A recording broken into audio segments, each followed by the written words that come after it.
Em, este es el tema. Vamos, tenía yo como una oración inicial, pero ya la hicimos. Pero recordemos este salmo que nos dice que nos conoce el Señor profundamente, y al final del salmo le pedimos que también podamos entrar en un conocimiento más profundo nosotros, de nosotros mismos, ¿no? Em, Algunas cosas que quiero presentarles, escuchando el resumen y la síntesis que hizo Marcelo. Quizás tendremos que pasarlo un poco más rápido para dedicarnos a lo más central, ¿no?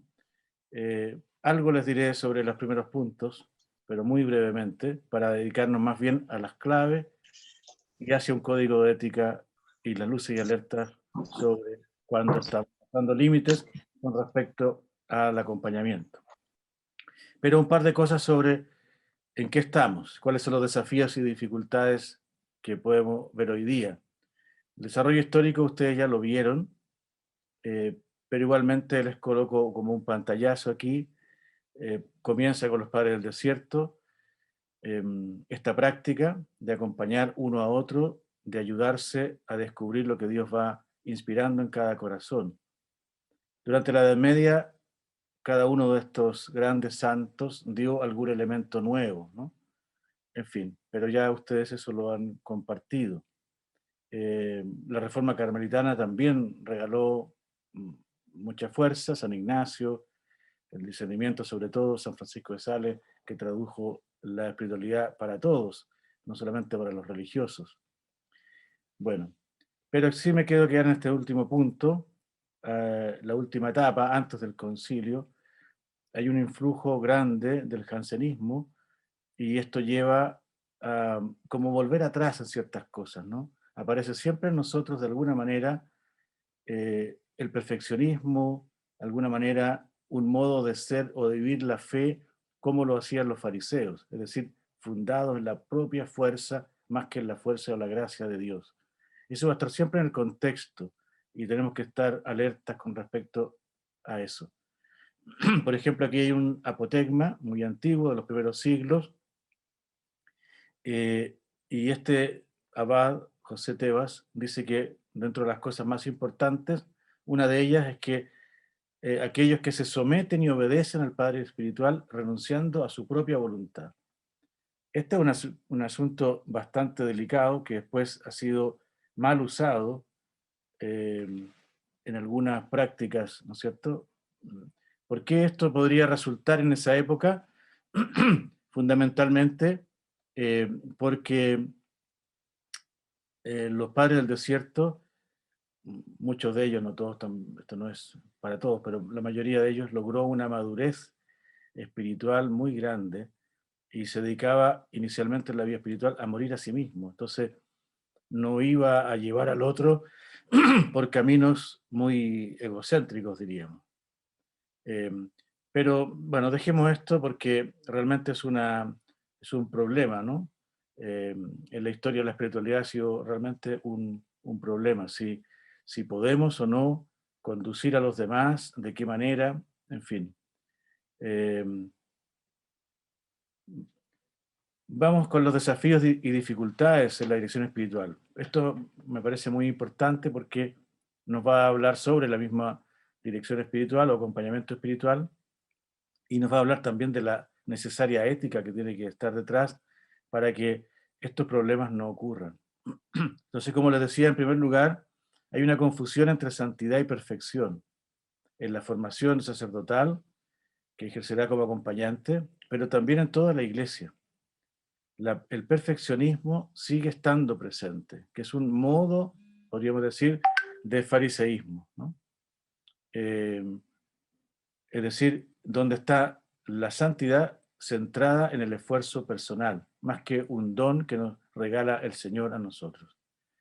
Eh, Esto es un contexto básico. Yo creo que el perfeccionismo también está presente aún en los no religiosos o en otras partes del mundo, digamos, la universidad, los colegios, el mundo laboral.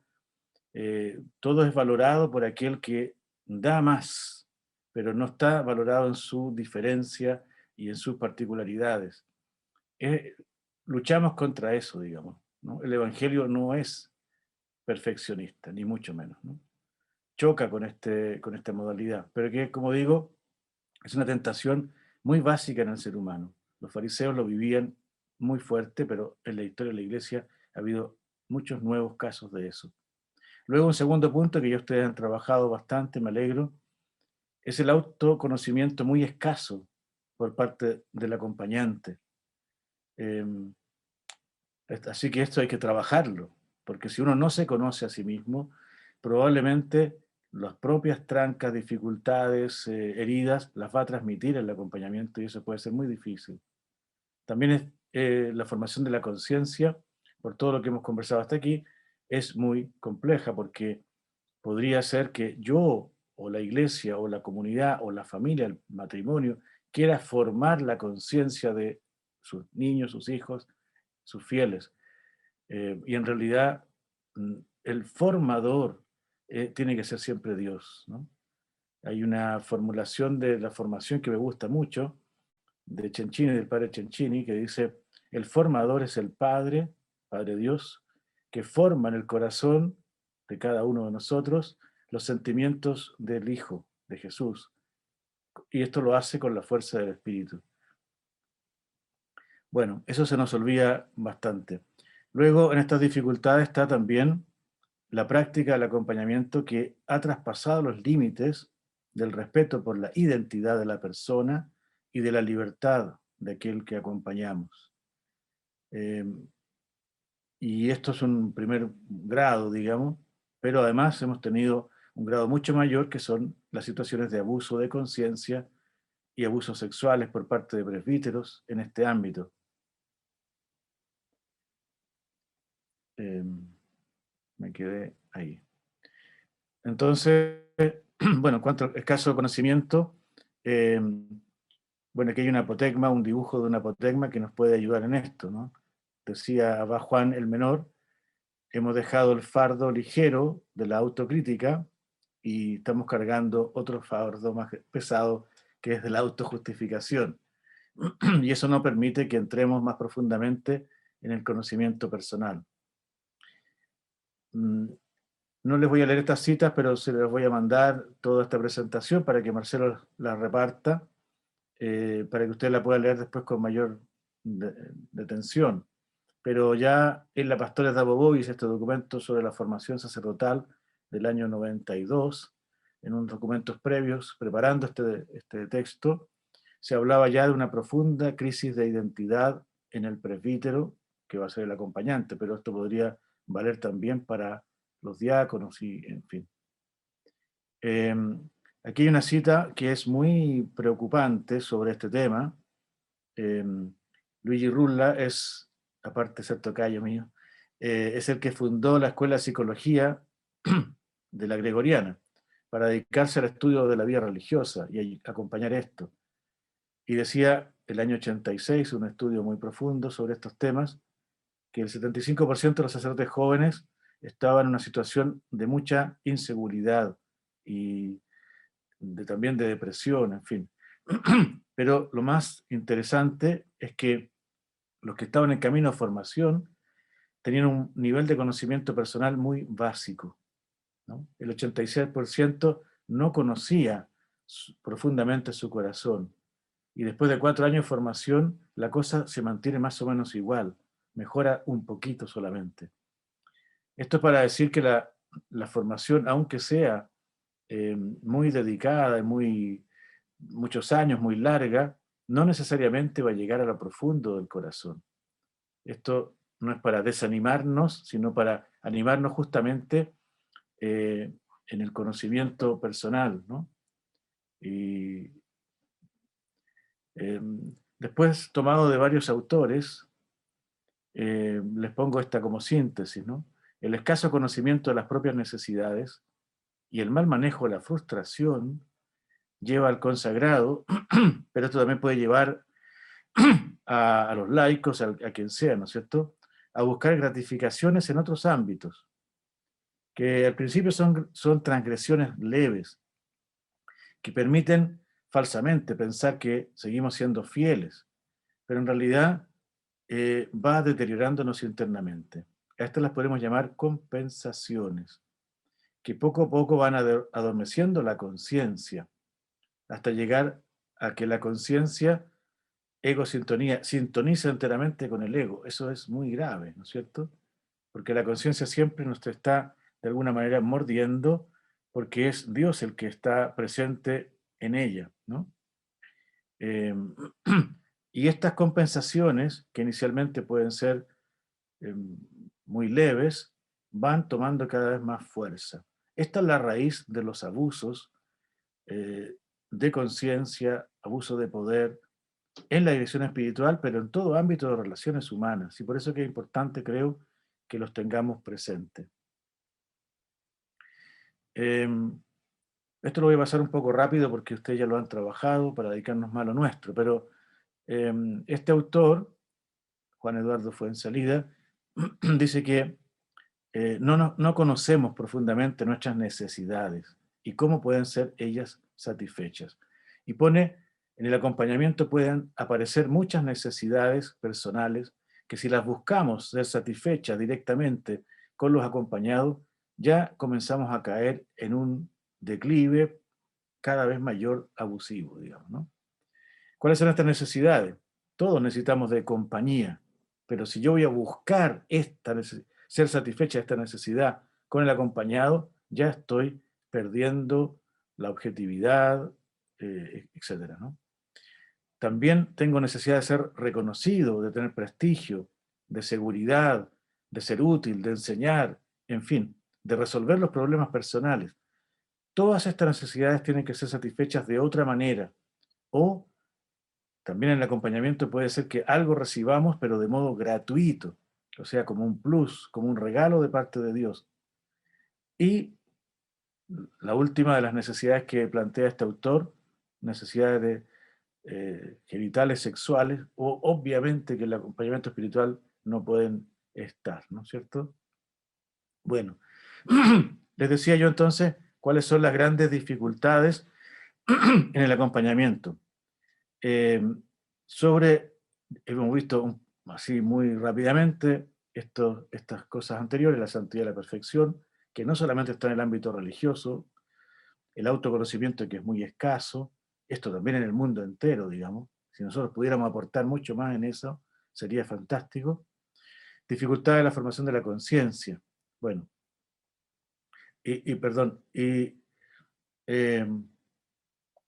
ya ustedes saben tantos casos de situaciones graves que han llegado al abuso sexual. Siempre el abuso sexual es la última etapa de un camino, ¿no?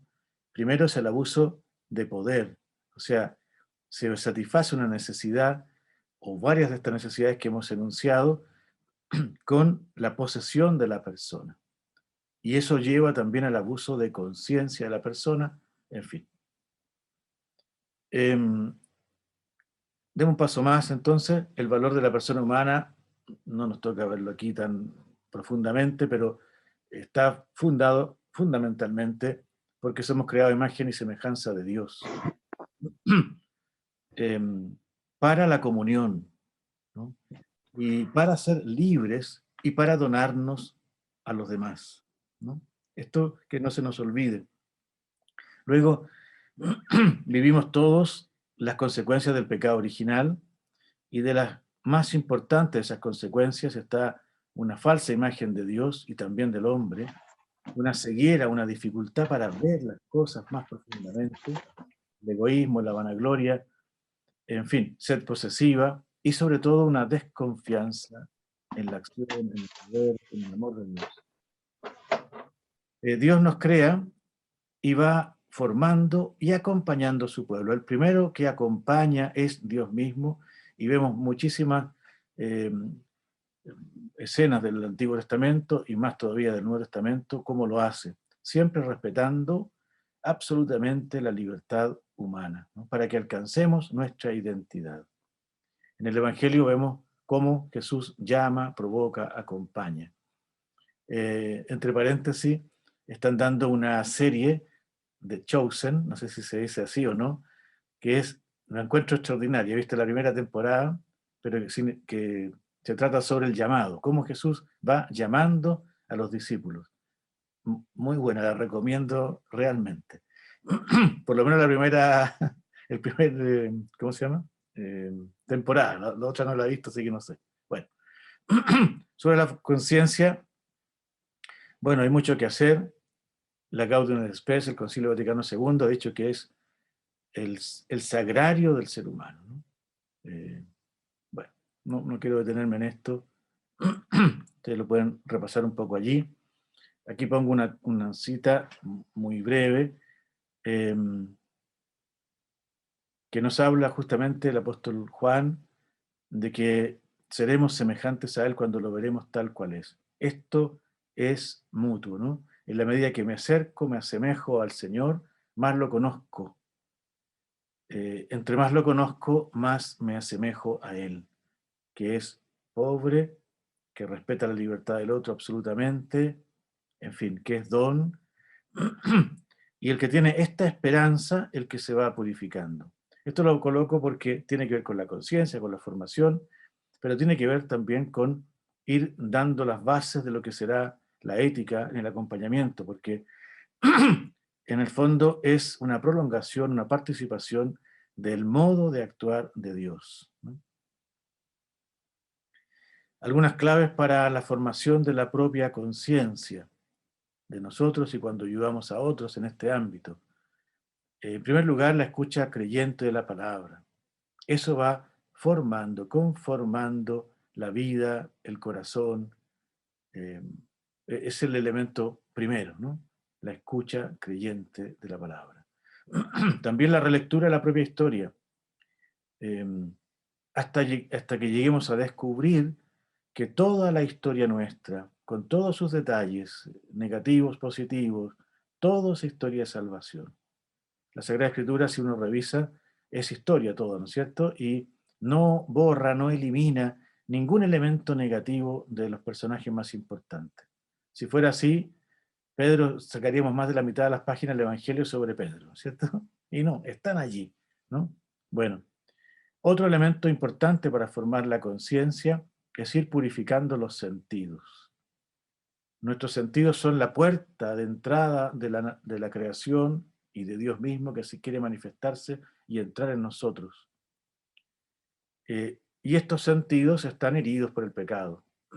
Tenemos que hacer un camino, un recorrido desde la sensualidad, es decir, que se manifiesta la sed posesiva, hacia la sensitividad, es decir, hacia la capacidad de dejarnos impactar, impresionar, pero no queriendo atrapar ni poseer nada. Esto no lo dije porque es solamente un cierto rasgo así rápido sobre algunos elementos, pero el pecado original nos ha dejado una idea muy torpe sobre la plenitud de la vida. Como la buscamos en nosotros mismos, lejos de los demás, entonces eh, surgen muchos miedos y temores, ¿no? Y, y pensamos torpemente que la plenitud está en poseer muchas cosas, en tener, asegurarnos. Por eso la mirada es, o los sentidos son sensuales, es decir, atrapan, poseen, eh, conquistan. Y eso es una gran torpeza. La vida no es aquello que atrapo, sino la tengo cuando la dono, ¿no? Jesús lo va a decir en el Evangelio de un modo muy potente, muy fuerte, que de alguna manera es como la síntesis de todo el Evangelio. El que busca la vida para sí mismo, egoístamente, ese la pierde. El que la pierde por mi causa, ese la encuentra. La clave de la gratuidad es fundamental, ¿no? También purificar los deseos, lo que surge en nuestro corazón, hacia el descubrimiento del deseo esencial de Dios. Todos nuestros deseos están, en el fondo de esos deseos está este deseo esencial de Dios. Si pudiéramos llegar hasta allí, porque no se trata de aplastar los deseos, sino de purificarlos. ¿Mm? Bueno, em, bueno, aquí solamente la palabra como es eh, penetrante, como espada de doble filo, que va llegando a lo más profundo de nuestro ser, ¿no? Hiere y también sana. Algunas claves, otras claves para la formación de la conciencia. Bueno, la búsqueda de la voluntad de Dios, hay reglas del discernimiento, ustedes ya la han visto, en fin, hacia la total indiferencia o docilidad en las manos de Dios. No quiero detenerme en eso, sería más largo. Bueno. También reconocer las resistencias que tenemos, ¿no? para lograr caminar por estos caminos. Es normal que tengamos resistencias, eso se da en todo ámbito de la vida. Luego la actitud contemplativa, que tiene que ver con lo que ya estaba diciendo, es decir, con la gratuidad, con la pobreza de espíritu, con el saber desaparecer, con admirar la presencia de Dios en el otro. Esto, se fijan que estamos dejando algunos elementos fundamentales para después decir, esto tiene que estar en el acompañamiento espiritual, desarrollado. Si no lo está, puede surgir en nosotros la sed posesiva, atrapar, y entonces comienzan los problemas que ya hemos descrito. Y finalmente, en nuestro propio camino personal de conocimiento y de formación de nuestra conciencia, nuestro propio nombre, la identidad, la originalidad, la pertenencia, es muy importante para aprender a vivir desde el corazón, no desde normativas externas o cosas por el estilo. Bien, aquí un apotegma muy bonito sobre la confianza, ¿no? Abad Ulas decía, esa discípula de Baba Besarión decía, un día cuando íbamos paseando por el mar tuve sed y le dije a Baba Besarión, Padre, tengo mucha sed. Entonces el anciano oró y me dijo, bebe del mar. Y el agua estaba dulce cuando la bebí. Pero luego viene la flaqueza humana, ¿no es cierto? Y entonces llené un frasco con ella para no tener sed más tarde. Y al verlo, el anciano me preguntó, ¿por qué haces esto? Y le contesté, perdóname, pero no quería volver a tener sed más tarde. Esa sed que me hace eh, acaparar, ¿no es cierto? Entonces el anciano me dijo, Dios está aquí y Dios está en todas partes. Esta es una invitación a confiar, ¿no? A volver a la confianza original que perdimos por el pecado. Aquí hay un texto muy hermoso también. Abba Arsenio era un hombre eh, muy connotado y para el tiempo tenía varios doctorados, digamos, ¿no? Porque sabía griego y latín. Una cosa impresionante. La mayoría de la gente no sabía ni leer ni escribir. Y está conversando con un anciano, con un campesino, rústico, y le preguntan, ¿por qué conversas con él? ¿Qué interés tienes tú? Y él le dice, en verdad he aprendido el griego y el latín, sin embargo, no he aprendido aún el alfabeto de este campesino. Qué extraordinario, esa contemplación del otro, valorando la originalidad única que cada persona tiene. Todo esto son fundamentos para una buena ética posteriormente, ¿no? Volvemos a nuestro plan de trabajo. Vamos con algunas claves ahora para elaborar el código de ética. Algunas que se me ocurren, algunos principios evangélicos que están en los evangelios, algunos principios que son propios y para después llegar a unos principios éticos propiamente tales del acompañamiento. Por ejemplo, este es uno muy evangélico, ¿no? Un anciano decía, nunca quise hacer algo, nunca quise hacer lo que era útil para mí y perjuicio para los demás, para mi hermano. Siempre tuve la esperanza de que lo que ayuda a mi hermano será, en definitiva, también provechoso para mí, ¿no? Eh, este es un principio evangélico muy clave, ¿no? Que en el fondo está trasluciendo esto. Si alguno quiere venir en pos de mí, niéguese a sí mismo, tome su cruz y sígueme. Porque quien quiera salvar su vida la perderá, quien la pierda quien la pierda por mí, ese la encontrará o se salvará, ¿no? Esta es como la síntesis del Evangelio, les decía adelante, ¿no? Es decir, dándonos la vida a los demás, también la encontraremos y en suma abundancia, ¿no? El 100 por 1 y más también, ¿no? Santa Teresa de Ávila lo expresa de otra manera que me parece también muy luminoso. El corazón que mucho ama no admite consuelo sino del mismo que lo llamó. Esta frase, bueno, daría para un retiro largo, ¿no? El corazón que mucho ama, que ojalá sea el nuestro, no admite consuelo, no buscará consuelo en nada, solamente lo va a recibir del Señor, que al mismo tiempo hiere, porque al purificarnos hiere. ¿Mm? Bueno, este otro apotegma, ¿cuáles son los problemas más grandes del ser humano? La vanagloria y la comodidad. ¿Mm? Bueno, en fin. Entonces, en síntesis de estos principios, sin un constante morir a sí mismo, es muy difícil que la dirección espiritual sea provechosa, tanto cuando uno la recibe como cuando uno acompaña a los demás. Morir no significa matarse, ¿no es cierto?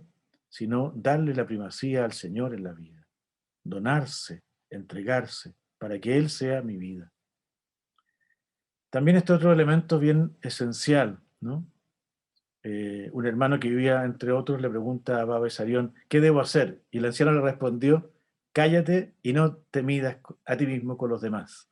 O sea, no estés comparándote con nadie, vive tu originalidad, ¿no? Cada persona es única y irrepetible, creada a imagen y semejanza de Dios, lo que exige máximo respeto por su libertad y originalidad. Esto es, bueno, base para la ética en el acompañamiento. También este otro sobre la libertad. No quieras que las cosas sucedan como tú quieres, sino como Dios quiere, y vas a ver que serás libre y no tendrás confusión en tu corazón, ¿no? Para una buena dirección espiritual, entonces, hay que cultivar una fe y confianza total en el plan de Dios sin querer manipularlo, porque todo concurre para el bien de los que aman al Señor, como dice la carta de San Pablo a los Romanos. Vamos hacia un código de ética en el acompañamiento espiritual, ¿no? Que es el punto que está acá. ¿Por qué lo hacemos? Porque es necesario un código de ética. Hay principios, como hemos dicho, los vamos a formular nuevamente. Es necesaria la capacitación y la formación permanente del que acompaña y finalmente veremos algunas normas. ¿Por qué es necesario? Porque todo lo humano reclama ética. Todos los actos humanos eh, necesitan de una ética, ¿no? Luego, por lo que ya hemos conversado sobre el descrédito y abusos en la situación actual, ¿no? Luego, porque esta ética puede ayudarnos a la formación permanente nuestra como acompañantes y también como acompañados. Eh, y porque además este código, porque favorece en el acompañado el uso correcto y fructuoso del acompañamiento, ¿no? Los principios que ya estamos diciendo más arriba, de alguna manera los formulo de esta manera ahora, ¿no? En primer lugar, este es el principio básico. Respeto absoluto a la libertad y originalidad de la persona. Yo lo he llamado así como principio de contemplación, ¿no? Respeto absoluto, porque Dios nos respeta a nosotros en nuestra libertad absolutamente. Y Él ha creado una originalidad en nosotros y quiere que se despliegue en la vida, ¿no? Segundo principio, la gratuidad. Eh, no buscarse a sí mismo para satisfacer las propias necesidades. Este es un principio que podríamos llamar pascual, ¿no? Eh, Esto es muy clave también, ¿no? El principio de la gratuidad, ¿no? Eh, Luego, sincera de la voluntad de Dios, pero favoreciendo la fe, la esperanza y la caridad, favoreciendo el aprender a vivir en Dios, a permanecer en Dios. Bien. Bueno, hay otro apotegma, lo verán después con más calma. Puse muchos.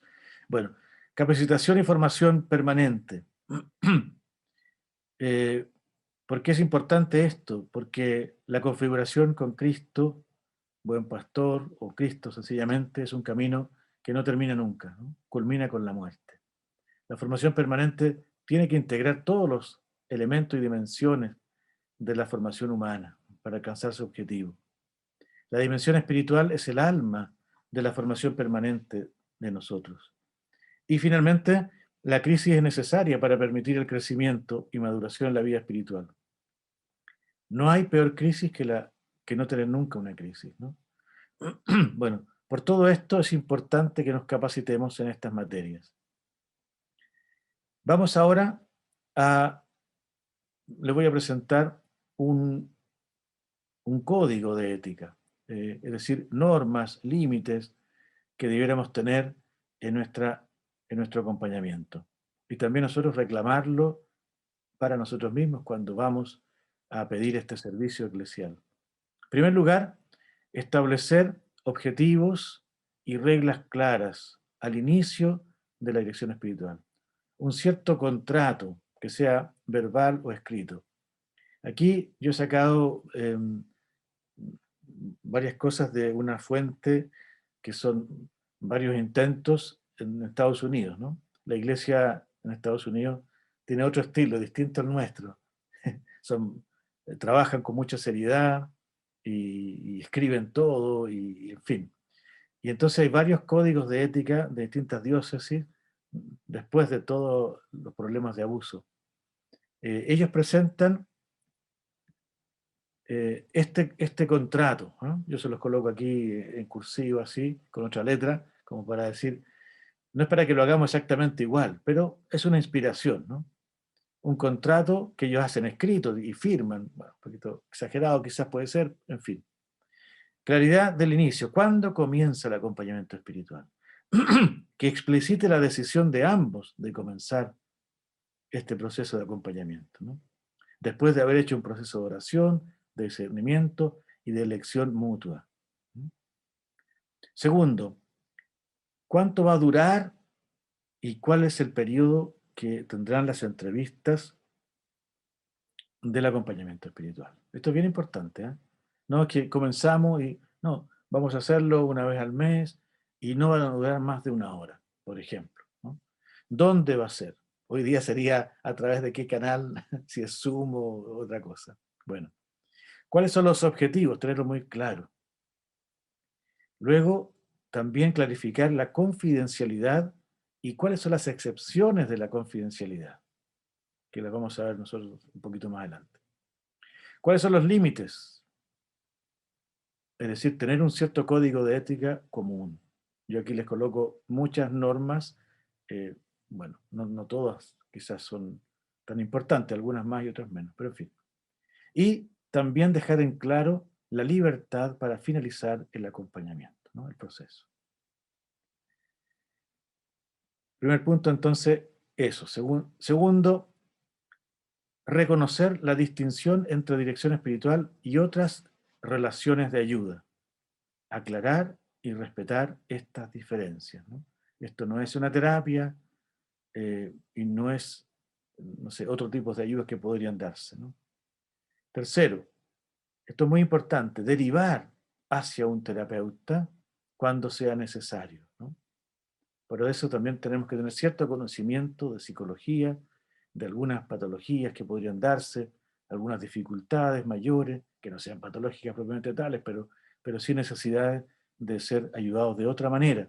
Saber hasta dónde llego, conocer mis límites, ¿no?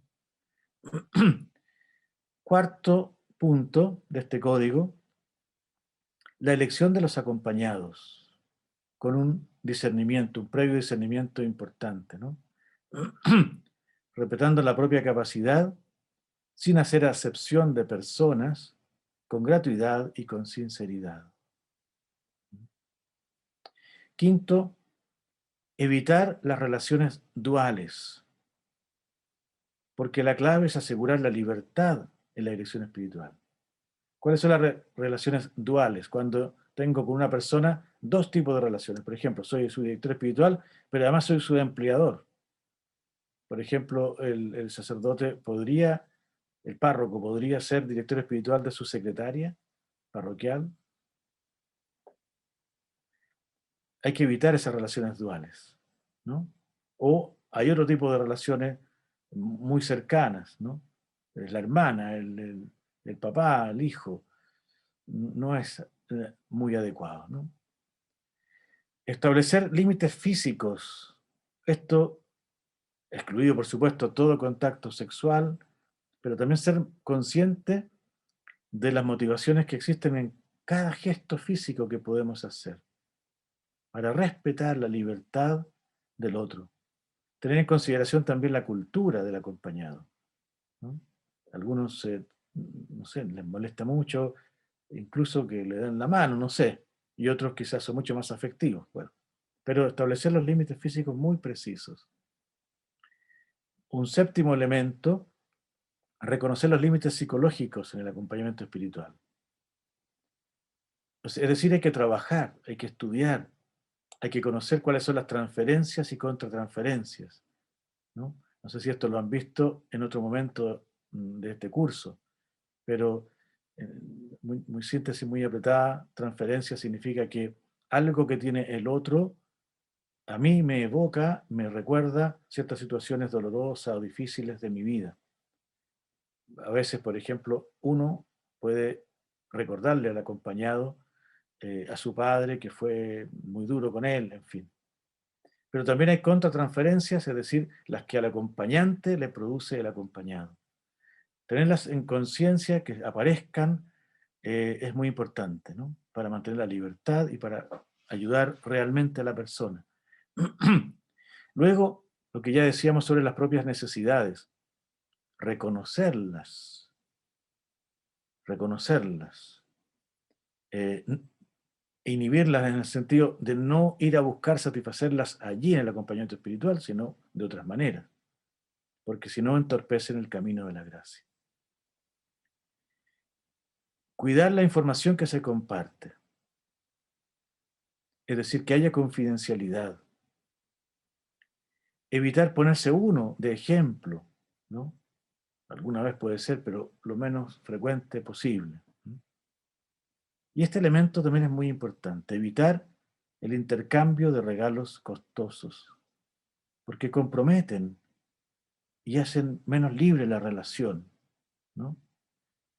Cuando este curso y de estas cosas conversamos con varios que fueron discípulos de Karadima, uno de ellos comentó no solamente que el regalo sea costoso, sino que sea muy significativo. Por ejemplo, el padre a veces le regalaba a sus discípulos un rosario y le decía, no tenía mucho valor en sí mismo el rosario, pero le decía, este rosario lo he rezado tanto y entonces te lo entrego a ti. Bueno, cosas que pueden ser poco valiosas materialmente, pero muy significativas. Eso hay que evitarlo de todas maneras, ¿no? Porque todo eso va creando una dependencia y va acentuando la asimetría de la relación. Un octavo número, ¿no? Respetar la libertad y la conciencia. Por tanto, evitar todo tipo de dependencia. Puede ser que la persona tenga alguna necesidad y vaya manifestando dependencia, pero uno, como acompañante, tiene que ser más lúcido y evitar que eso que aumente. Al contrario, trabajarlo como un tema de la dirección espiritual, eso sí puede ser. Nunca decidir por la persona. Nunca. La decisión tiene que tomarla la persona en libertad. El acompañante no está obligado a contestar todas las preguntas, ¿no? Uno puede decir, mira, interesante tu pregunta, démosle una vuelta, recémoslo, en fin.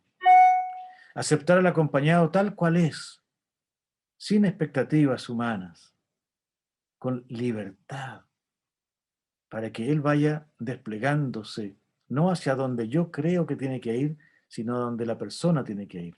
Y por eso coloco este apotegma que me parece muy fuerte. Si pidiera a Dios que todo el mundo fuera inspirado por mi intercesión, es decir, por lo que yo pienso que tendría que darse en el otro, tendría que sentirme arrepentida, dice Amasara, a la puerta de cada casa. Más bien tengo que pedir que mi corazón sea puro hacia todos. Este es el núcleo central del acompañamiento, ¿no? Dejar al otro ser libre. Por supuesto que nunca buscar hacer prosélitos, ¿no? El único maestro que puede tener seguidores es Jesús. Todo el resto, no, no. Y hemos visto dolorosamente en la última etapa, en el último siglo o mitad de siglo, que han aparecido tantos gurús, también en el ámbito religioso, que finalmente han sido abusadores, ¿no? Maciel, Karadima, Figari, etcétera, etcétera, etcétera. También esto para las mujeres, ¿no? No son solamente hombres. Bueno, evitar la curiosidad. Solo se hacen preguntas para ayudar a la persona a conocerse mejor. Uno puede escarbar y meterse en cosas que no le corresponden. Nunca usar la información recibida en el acompañamiento. No enviar recados por un tercero. Esas cosas hay que erradicarlas absolutamente, ¿no? Favorecer el crecimiento espiritual del acompañado, ciertamente, aspecto contemplativo y compromiso también al mismo tiempo con el mundo. Ser Marta y María. Cuidar el ambiente de la dirección espiritual. El ambiente donde se da el diálogo, el lugar, ¿no? Un ambiente privado, sereno, seguro. El lugar ojalá esté ordenado, limpio, nunca en la propia habitación de uno. Un lugar donde el otro se sienta seguro, no lo llevo a mi lugar, ¿no? Respeto por la hora también y la duración. Fortaleciendo siempre que el centro sea el acompañado y su relación con Dios. Total dedicación a la entrevista, evitando tantas interrupciones, ¿no es cierto? El teléfono, por ejemplo, ¿no? La escucha atenta al acompañado es la primera prioridad. Veamos este punto que es muy delicado. Respetar la confidencialidad. Nunca dar información, por insignificante que sea, de lo que he escuchado a otros, sin el consentimiento explícito y por escrito del acompañado. Esto es bien clave, ¿eh? Es bien clave. Pero hay excepciones, y esto tiene que quedar clara cuando comienzo un proceso de acompañamiento. Cuando el acompañado revela algo que puede ser dañino para su persona o para un tercero. El típico ejemplo que se coloca es cuando la persona, por ejemplo, está con una depresión muy profunda y tiene ideas suicidas. El acompañante tiene la obligación de contárselo a algún ser querido más cercano que pueda protegerlo. O cuando está desvelando que tiene, por ejemplo, prácticas abusivas con otros. Esto tiene que quedar muy claro y poner ejemplos también cuando se inicia la dirección espiritual, ¿no? Bien, buscar en conciencia la forma de intervenir, especial relevancia cuando la persona afectada es un menor. Y en eso hay que conocer las normas vigentes. Eh, Esto no es un acuerdo general, ¿no? Pero realmente acompañar a menores es muy delicado. Preferible no hacerlo propiamente como un acompañamiento. ¿Mm? No significa que no podamos conversar, ayudar a un niño, puede ser, pero establecer algo, no. Bueno, y por lo menos que los papás lo sepan, bueno, en fin. La supervisión, que vamos a tratar un poco después, se puede hacer referencia a las personas que se acompañan, pero sin dar datos confidenciales, procurando que el acompañado no sea identificable en esa supervisión. Otra norma importante es que la dirección espiritual eh, sea evaluada periódicamente, de ambas partes, para decidir si se puede continuar, especialmente si hay frutos, signos positivos, etc., ¿no? El fin de la relación del acompañamiento. Es conveniente prepararse bien para una buena terminación del acompañamiento espiritual, asegurando la confidencialidad, claridad de las razones para concluir y el bien del acompañado, que no se sienta abandonado. Cuando es el acompañado el que termina, el acompañante facilita el proceso, ¿no? No echar redes para que no te dejen solo, cosas así, ¿no? Un nuevo acompañamiento solo puede comenzar cuando se ha concluido el anterior, ¿no? Evitar el doble. Una norma número 14. La dirección espiritual es un ministerio eclesial. Se ejerce en nombre de la Iglesia y promueve la integración eclesial. Se excluye toda relación intimista de dominio o posesión, ¿no? Esto no está muy trabajado todavía en nuestra Iglesia. No es un ministerio todavía como otros que recibimos, pero debiéramos llegar hacia allá, ¿no? La dirección espiritual promueve y fortalece los vínculos sociales de integración, familia, amigos, laborales. Esto es muy importante. Todos los procesos abusivos que han existido, que se han dado en el ámbito de la dirección espiritual, van logrando eso a través del silencio, por un lado, y también el aislamiento de la persona abusada. Van rompiendo con su familia, con los amigos, con otras relaciones, van quedando solos, a merced del abusador. Por eso, al contrario, la dirección espiritual tiene que promover los vínculos fraternos y sociales. Punto 16, súper importante. Nunca puede asumir un rol parental. Nunca, nunca. Ya sabemos más de alguno de ellos, ha dicho al dirigido, desde ahora en adelante yo seré tu padre. Eso jamás, no hay excepciones, jamás, ¿no? Si es para alguno de ustedes alguien que lo van a adoptar como hijo, será su hijo, no su director espiritual. No son compatibles paternidad con dirección espiritual, ¿no? Son distintos roles. ¿Mm? Nunca, entonces, asumir un rol parental y tampoco nunca hablar mal de los padres, como para sugerir un distanciamiento de ellos, que también era parte muy propia de los abusadores. El acompañante siempre busca ayuda, tiene su propio camino de dirección espiritual, es responsable con su propia capacitación y supervisión. Y el acompañante cuida su salud física, emocional y espiritual para ofrecer un buen servicio. El acompañante nunca hará juicios del acompañado ni de otras personas. Bueno, ahí hay más normas todavía. Aquí hay un apotegma muy simpático. A este viejito, ¿ah? El Abba Moisés, ¿ah? Le pidieron que fuera a un lugar porque había pecado un hermano. Y él se resistió, pero finalmente fue, ¿no? Y cargó un cesto lleno de agujeros y lo llenó de arena y lo fue arrastrando. La gente que salía a su encuentro le decía, ¿qué significa esto, padre? Y el anciano contestó, mis pecados corren detrás de mí y yo no los veo. Esta ceguera espiritual que todos tenemos de alguna manera, ¿no? Y sin embargo, hoy he venido a juzgar los pecados de otro. Al oír esto, no dijeron nada al hermano y lo perdonaron. El no juicio, muy importante.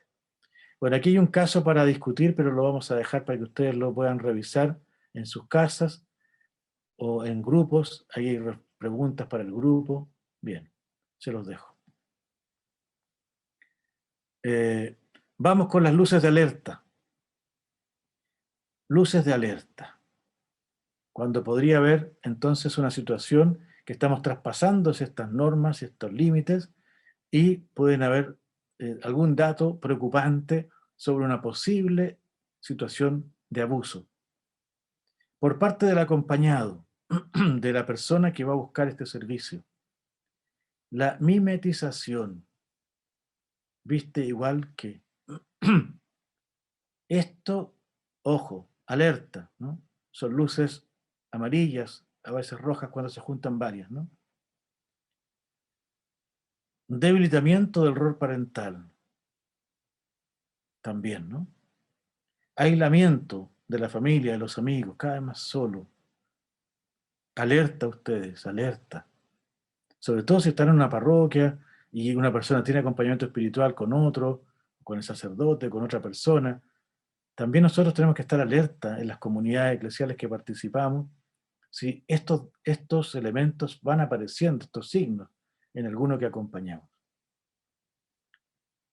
Inseguridad, miedo, tomar decisiones, Lo que usted diga yo lo hago, padre, cosas por el estilo.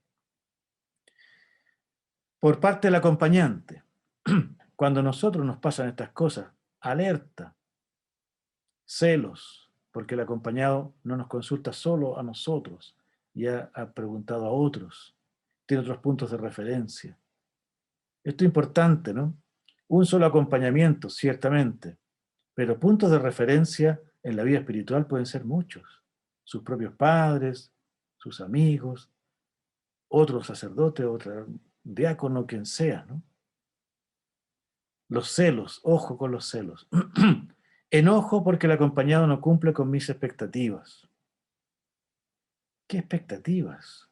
Hay que borrar las expectativas. Solamente dejar que la persona vaya creciendo hacia donde Dios quiera. Los regalos, como les dije, nunca, ¿no? No compartir regalos. Cuando el mismo acompañante, una luz de alerta bien importante, favorece la dependencia y el control del otro. Y en el lenguaje también aparecen luces de alerta, estas actitudes paternalistas. Es que tú eres mi hijo, tú tienes que hacer esto, yo que tú haría tal cosa, me defraudaste, me defraudaste, qué ridículo. Ojalá pudiéramos ayudar a los que son acompañados a que cuando escuchen alguna de estas aseveraciones por su acompañante, puedan en ese mismo momento cortar. Chao, basta. Esto no va bien, ¿no? Me defraudaste. ¿A quién defraudaste? Bueno, perdón que lo diga así porque como conozco muchos casos de abusados, me resultan, me evocan tantas cosas que me, bueno, se me revuelve el alma. ¿Eh? Aquí un ejemplo muy interesante del libro de Job. ¿Mm? ¿Se acuerdan? Job la pasó pésimo, el pobre.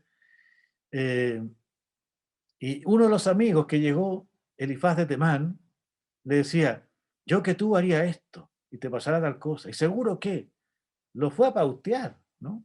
Lo fue a pautear. Y al final, eh, Dios rajó a este Elifaz de Temán, ¿no? Después de hablar a Job de esta manera, Yahvé dijo a Elifaz de Temán, mi ira se ha encendido contra ti y contra tus dos amigos, porque no habéis hablado con verdad de mí, como mi siervo Job. Job fue capaz de gritarle a Dios, de reclamarle, de pelear, fantástico. Pero Elifaz de Temán y sus amigos lo fueron a pautear. Eso no está en la Biblia, ¿eh? Por si acaso. Conclusiones vamos a ver ahora. Algunas convicciones fundamentales para acompañar y para dejarse acompañar también. Es esencial cultivar una actitud contemplativa. ¿Qué significa esto? Entrar en el ámbito de la pobreza espiritual. Nadie verá a Dios si no es semejante a Él, que es radicalmente pobre, porque se ha donado totalmente al otro. El Padre en el Hijo, el Hijo en el Padre, en el Espíritu. La actitud contemplativa se favorece, se desarrolla cuando vivimos desde la gratuidad, aprendiendo a desaparecer, porque el otro es más importante que yo. Y esto permite admirar la presencia de Dios en el otro. Esta actitud contemplativa es la base. Segunda convicción fundamental, que ya lo he repetido muchas veces, pero lo insisto nuevamente, el respeto por la libertad. Dios nos respeta infinitamente nuestra libertad. Por eso es posible la condenación. ¿No? Porque si nosotros nos empecinamos a decirle que no al Señor, bueno, la paciencia, por cierto, también, entonces. Formar la conciencia, aprender a vivir desde el corazón, no desde el deber ser, ¿no? No desde las normas que otros me han impuesto, sino desde adentro. Las normas son importantes, de eso estamos hablando hoy día, pero son indicadores solamente. No vivimos desde la ley nos ayuda. Y finalmente, buscar el nombre, mi originalidad, mi identidad, mi pertenencia a Dios. Ahí hay un monje o abad, no sé, que está contemplando, ¿no? Entre las aguas están más calmadas, más puedo contemplar a Dios, ¿no? Yo creo que estamos un poco, pero les dejo esta oración de Esteban Gumucio, palabras a un acompañante. Es precioso, ¿eh? Se lo dejo ahí. No, no lo vamos si alcanzamos lo vemos, pero yo creo que es mucho. Y finalmente, la última, eh, este testimonio de Juan Bautista. Juan Bautista dice, el que tiene la novia es el novio, pero el amigo del novio, el que asiste y le oye, se alegra mucho. Y esta es, dice, mi alegría que ha alcanzado su plenitud. Fíjense, cualquiera diría, mi alegría plena será cuando yo me case, no cuando se casa mi amigo. Pero Juan Bautista dice, mi alegría plena es descentrada, es en el otro. Y ustedes, la mayoría son casados, ¿no es cierto? La alegría mayor se da en los que amo, en los hijos, por ejemplo, como también los dolores más grandes. Bueno, es preciso que él crezca y que yo disminuya. Creo que esto es una síntesis buena de un acompañante. Y a modo de conclusión, una, una definición. La, la dirección espiritual es la ayuda que un hombre a través de una comunicación de fe da a otro para que llegue a ser él mismo en plena verdad. Es decir, en el orden de la providencia, bajo la guía y la ayuda y el apoyo del director espiritual, pueda libremente tomar el camino y el itinerario de la vida espiritual hacia la santidad, aprendiendo a discernir la voluntad de Dios en la vida concreta a través del ejercicio del discernimiento. Bueno, sondéame, Señor, y conoce mi corazón, ponme a prueba y conoce mis sentimientos. Mira si mi camino se desvía, guíame por el camino eterno.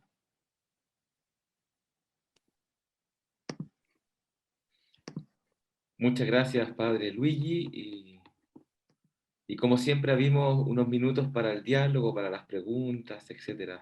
Hay dos anotaciones en el chat, Padre Luigi, que eventualmente podríamos leerlas y dar inicio a un diálogo. Una dice, por supuesto, quienes las anotaron pueden también opinar, profundizarlas, ¿no?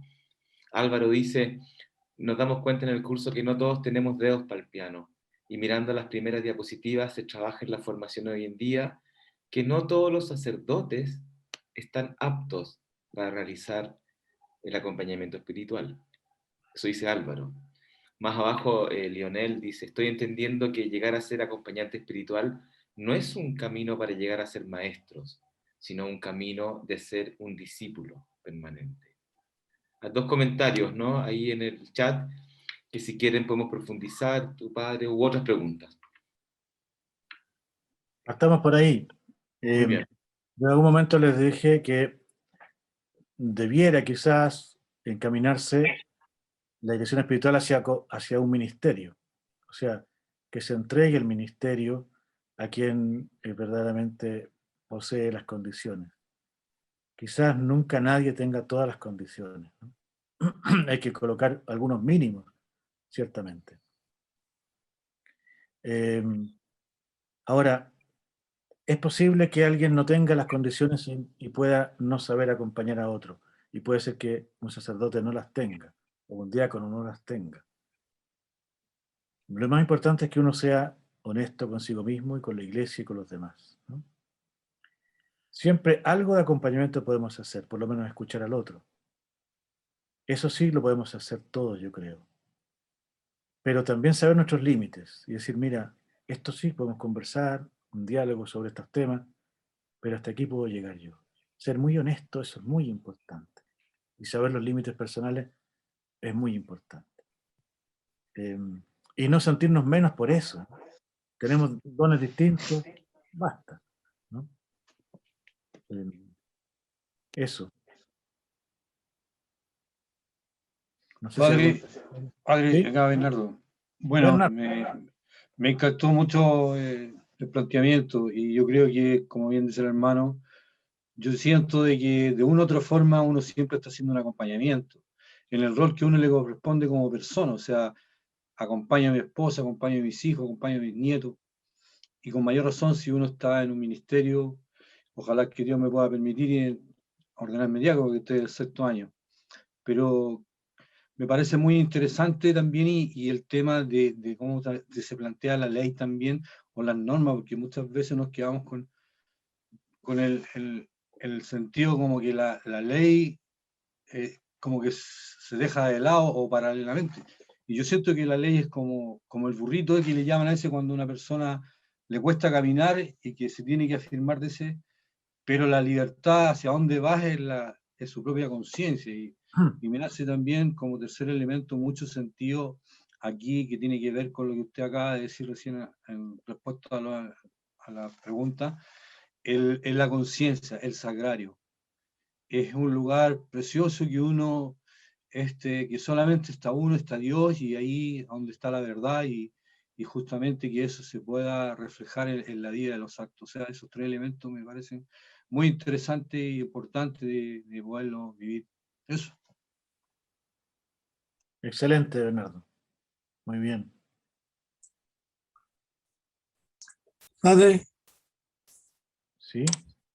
eh, Pedro. yo Ganamos. quería decir, uno también es acompañante de la comunidad también, ¿cierto? Es cierto, claro. Y estas cosas también se pueden aplicar. Exactamente. Por supuesto que hay que hacer algún paralelo, ¿no? Por ejemplo, lo que decía Bernardo con respecto a los hijos. Uno en un sentido amplio es acompañante y tiene que ayudar a la comunidad a crecer, a la familia, a los amigos, a los hermanos. En un sentido amplio, por cierto, siempre. Pero si vamos al ministerio más específico, ahí tenemos que ya seguir estas normas, estas reglas, para Sí. no confundir roles, ¿no? Pero en un sentido amplio, obviamente que uno va ayudando, acompañando, abriéndose a la escucha, dejando que el otro se manifieste y se desarrolle. Por cierto que sí. Gracias. Padre, buenos días. Nicolás, bien. Sí. Aquí, por ejemplo, con el concepto del acompañamiento, uno también lo ve solamente entre personas, digamos, a lo mejor más cercanas o normal, entre comillas, digamos, en la vida diaria, pero también, ¿qué nos aconsejaría o qué nos sugeriría, por ejemplo, cuando tenemos que a lo mejor en una cierta situación acompañar a una persona que fue acusado de abuso sexual? Una persona que a lo mejor robó o una persona que a lo mejor cae en los extremos de la violencia, porque también ahí tenemos que ver a Dios. A ver, yo te diría en primer lugar, a ver, hay distintos tipos de acompañamiento, ¿no? Y uno tiene que reconocer, o tratar de conocer lo más posible qué le ocurre a la otra persona y si yo tengo las capacidades para hacerlo o no. A mí me ha tocado acompañar a personas que han acusado a otros, han sido abusados, ¿no? Trabajé en esa comisión también y me delegaban algunos para poder acompañarlos. No me ha tocado acompañar a abusadores, pero uno tiene que saber si lo puede hacer o no. No sé si todos estén capacitados para eso, yo creo que no. Porque, en primer lugar, el abusador es siempre una persona seductora, ¿no? Y puede ser que tú mismo quieras acompañarlo y finalmente caiga en sus redes. O sea, hay que saber hacerlo. Todos merecen ser acompañados, pero también merecen que el acompañante tenga algunas cualidades mínimas para que ese acompañamiento sea bueno. Por ejemplo, el caso de Caraíma te lo coloco, ¿no? Correcto. En los lugares que ha ido, ha estado en casas de religiosas, ha logrado seducir con su modo a monjas y religiosas de ese lugar y ha dividido las comunidades, porque él es enfermamente seductor. Entonces, no sé si alguien puede acompañarlo.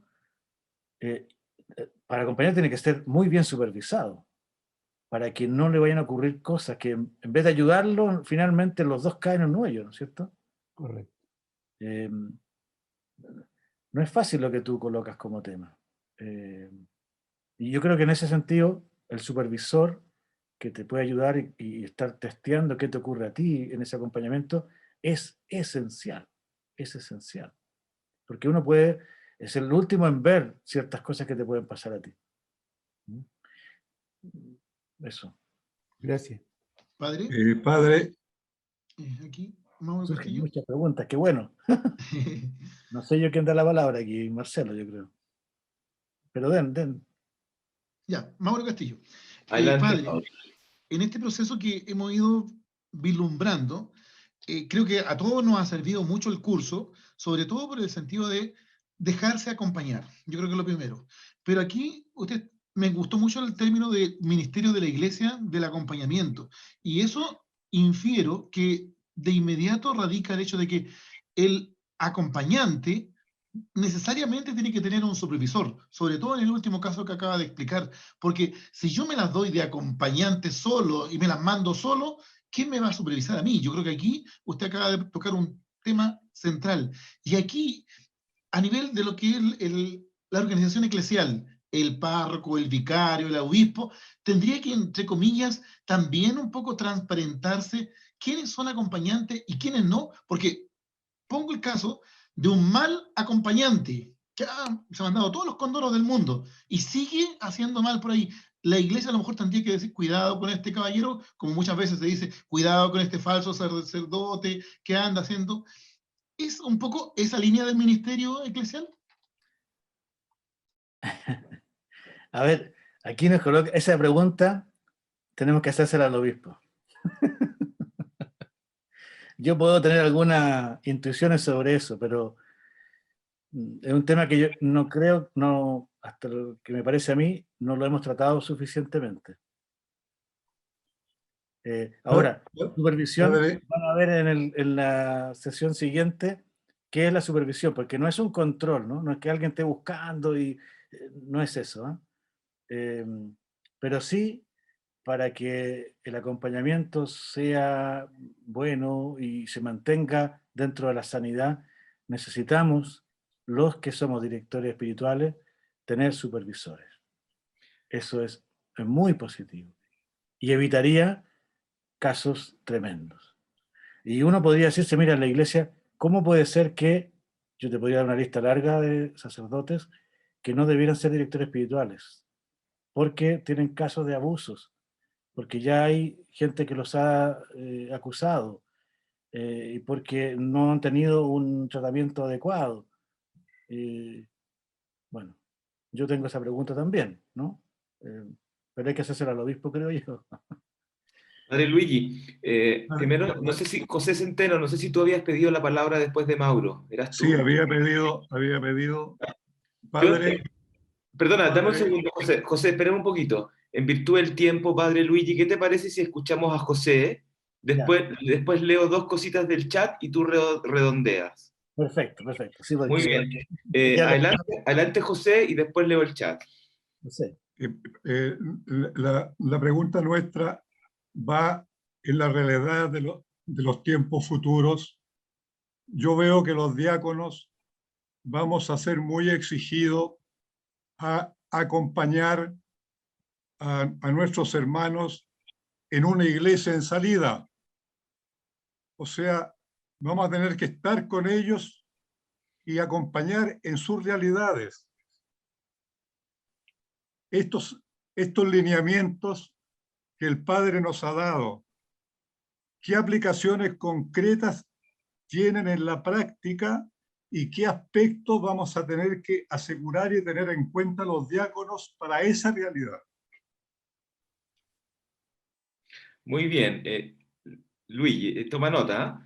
Esto da para un curso. Sí. Voy a leer una del chat que lo hizo una esposa. Diga algo, por favor, acerca de la relación entre acompañamiento espiritual y clericalismo. ¿Ok? Y la última, en una cultura actual individualista, hedonista, ¿de qué modo aplicar las directrices espirituales y que esta realidad afecta al acompañante y al acompañado? La realidad del individualismo y el hedonismo. Esos son. Wow. Y Perdón, tengo perdón. Ay, Inés, acaba de tirar otra. Perdona, Luigi, te estamos sí, sí. bombardeando. ¿Qué podemos hacer con las personas que son manipuladas y no se dan cuenta? Uf, hay muchas preguntas, ¿eh? Está bueno, excelente. A ver, imposible que las responda totalmente, ¿eh? En breves minutos. Pero, ¿por dónde comenzamos? Clericalismo. Sí, bueno, eso es un mal de nuestra iglesia y hay que ayudar a que se erradique. Estoy totalmente de acuerdo con eso, ¿no? Para eso necesitamos que el centro no sea el cura, el centro sea la persona en Jesús, o la relación de las personas con el Señor, que sea la comunidad, en fin. Y para eso también requerimos eh, que cada uno de nosotros no es que haya recibido algo y que no pueda ser evaluado, ¿no? Si está verdaderamente funcionando correctamente o no. En eso estamos muy lejos, como que recibimos un ministerio y como ya lo recibimos, somos infalibles. Ese concepto hay que cambiarlo, ¿no? Podemos fallar y cómo nos ayudamos mutuamente para salir de esto. Me gustaría tener un minuto más en el tema en la cultura actual en la que vivimos, individualismo y hedonismo. Bueno, yo creo que tenemos que trabajar muchísimo, no solamente en el acompañamiento personal, sino que en la comunidad eclesial, en las familias, etcétera, en purificar los sentidos, aprender a sentir nuevamente. Porque hay un libro muy lindo de Cencini que se llama ¿Hemos perdido los sentidos? Como una pregunta, ¿no? Y dice, ¿qué ha ocurrido con nuestra cultura actual? Que los sentidos han perdido la razón de ser, el norte hacia donde van, y solamente buscan satisfacerse a sí mismos. Entonces se han embotado, llenado de estímulos, pero eso finalmente empieza a ahogarnos y no nos permite captar el sentido de las cosas. Bueno, hacer ejercicio con los sentidos para captar gratuitamente lo que nos rodea es esencial, tanto en la vida material como en la vida espiritual. Yo creo que ahí hay que hincarle el diente muchísimo, de modo de cada uno de ustedes, como vamos ayudando a los demás, para ir descubriendo, porque hemos quitado como todas las normas con respecto a los sentidos y las personas se han desbocado buscando el placer por el placer. Y eso que hace que finalmente crea muchas dependencias, muchos vicios y nos deja vacíos. Hacer el camino de la inversa es muy difícil, pero es el desafío grande que tenemos en nuestra historia y nuestra iglesia actual. Esa es una pista, pero deberían haber muchas más, ¿no? En cuanto a lo que decía José sobre cómo acompañar en salida, diríamos, el acompañamiento no solamente tiene que estarse dentro de los que están cautivos dentro de la iglesia, ¿no? Sino cómo ir a conversar, a dialogar, en primer lugar con el testimonio, creo yo, ¿no? Con el gozo, con la alegría del Evangelio. Pero tenemos que ir desarrollándonos y compartiendo entre nosotros cómo lo hacemos, experiencias positivas, negativas, para ir escuchando al que está a la deriva o afuera o claramente en contra de la iglesia, en fin, porque es una necesidad, no solamente porque somos pocos, sino porque la iglesia está para eso. La iglesia nunca puede ser pensada solo para sí misma. Eso sería una aberración. Y probablemente, como decía el Papa Francisco con respecto a los problemas de la iglesia en Chile, han sido una de las raíces más fuertes de nuestros problemas, encerrarnos en nosotros mismos.